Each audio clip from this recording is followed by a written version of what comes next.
That guy makes faces like Eddie Vedder. No way. Eddie Vedder makes faces like this guy.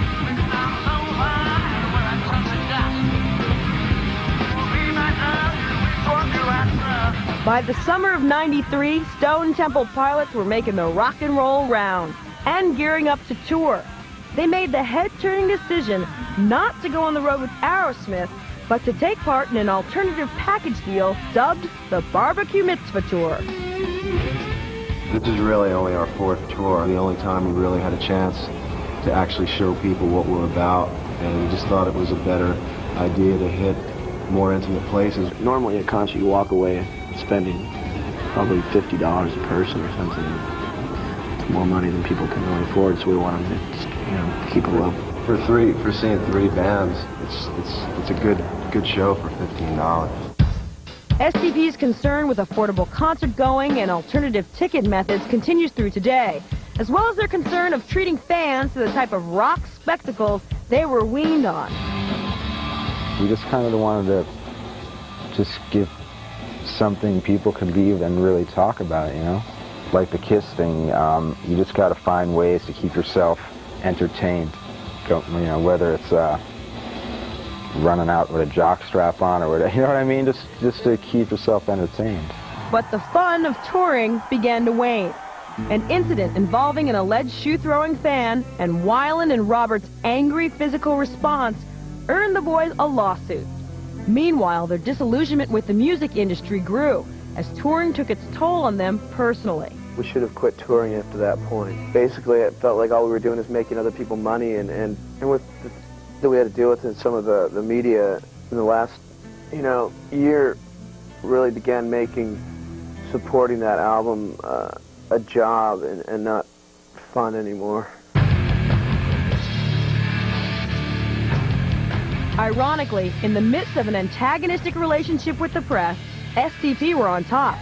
By early 1994, the group had collected numerous awards, including a Grammy, 2 American Music Awards, 1 Billboard Award, and the Video Music Award for Best New Artist. And the winner is Stone Temple Pilots. Mostly say thank you to the people that have paid more attention to the music than they have to the media, because that's ultimately what matters the most. So to those people, thanks for the space, man. STP did impress fans and critics alike with their unplugged interpretations. One of the show's highlights was Big Empty, a song that later catapulted the Crow soundtrack to the top of the charts. Driving faster in my car,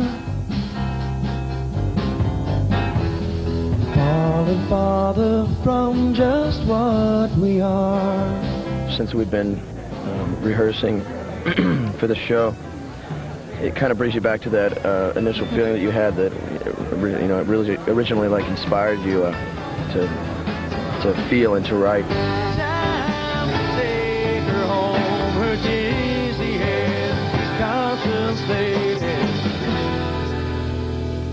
Still feeling the emotional repercussions of the past year, the band took a well-needed break from each other before finally deciding to reconvene the songwriting process. Artistically, we needed to do it. The new album was probably the only thing that saved us from breaking up, which is unfortunate that things got to that point, but I think certain things were created out of that tension that it probably wouldn't have happened if we all would have been getting along, all peachy and everything.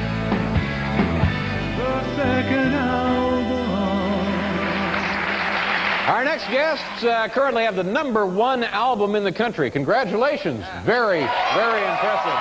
Ladies and gentlemen, do us a big favor. Say hello to Stone Temple Pilots. Kids!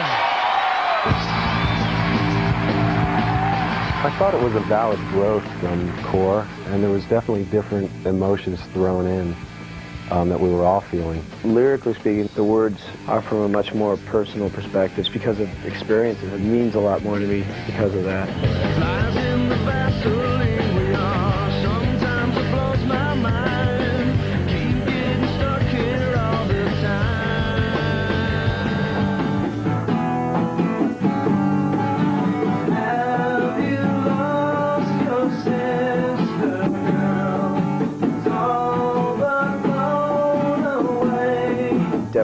artistic level, it's more experimental because I feel that rather than feeling this pressure to make something as acceptable as Core was, I think we actually felt more freedom to explore different sounds.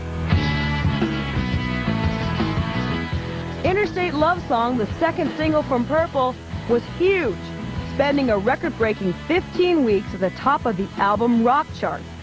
Stone Temple Pilots were now a headlining act, except when they took the opportunity to open for the Rolling Stones. It was like, oh, we're headlining our big tour. And then we went over to do those two shows and we realized how small our tour really was compared to that one. In May of 1995, at the height of the band's success, Weiland became part of a rock and roll cliche. Less than 24 hours after his arrest for possession of cocaine and heroin in Pasadena, California, Stone Temple Pilots singer Scott Weiland phoned up LA radio station KROQ and introduced his friend Courtney Love, who read a note in which Weiland called himself a man who has failed and apologized to his wife, his family, his friends, his bandmates, and his fans for having what he called the disease of drug addiction. What prompted you to call into K-Rock with an apology? Did you really feel like you had to talk about it? If I didn't say something first, I felt that a lot of people would be saying things for me or about me. My dream to make music for a living is my lifelong dream, and I've done it. But the things that came along with it, I didn't know. I wasn't prepared for a lot of those things. I have to remind myself to remain humble in the face of music all the time, or else that gift could be taken away, you know.